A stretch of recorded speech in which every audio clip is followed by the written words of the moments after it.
Hey everyone, it's Jorik. Welcome back. You know I like to talk about Portugal and European travel, and in this video I'm doing both. And it's not good news, but more updates on strikes that happened throughout the summer. It's not just a Portugal thing, it's a European thing, so let's get into it. EasyJet here in Portugal have announced from July 21st to the 25th there are going to be intermittent strikes throughout Portugal, so there may be some flights delayed or canceled. So if you're going to be using EasyJet from the 21st to 25th of July, you may want to be on the lookout to make sure that you still have a flight or there's not going to be any issues with that.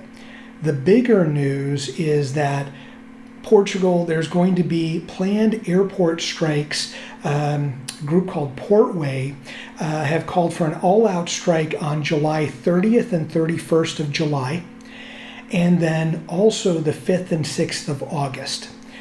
And why that's a big deal is that the August 1st through 6th is going to be kind of World Youth Week. The Pope's going to be in Lisbon and in Fatima and maybe traveling throughout different parts of Portugal.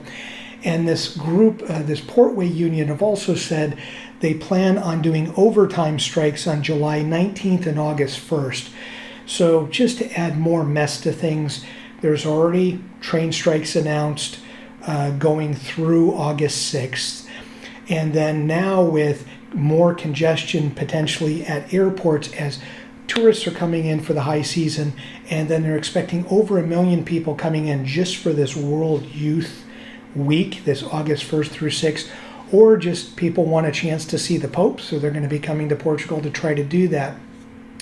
It's just really going to tax public transportation at airports as well as trains. So buses are going to be an option. Get your tickets now because they're going to be loaded up and they're going to be sold out. Trams are going to be loaded, and there's probably going to be, a couple of blocks long wait to get onto a tram just because. So doing a taxi, always good. I will say Uber and Bolt have been more hit or miss this last year. They also have been much more pricey, to where sometimes it's easier to take a taxi to get around town here in Lisbon than it is to get an Uber and a Bolt, and frankly they've been more reliable. So again, these airport strikes are just in addition to train strikes.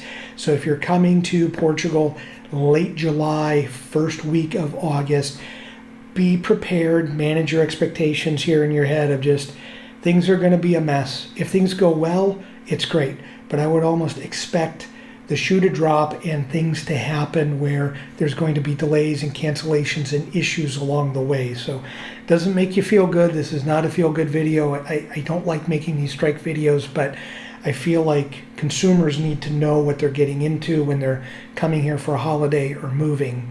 But I hope you can work your way around the airports, and when you're coming in, there's no issues, or if there are, it's minimal delays as opposed to a major fiasco.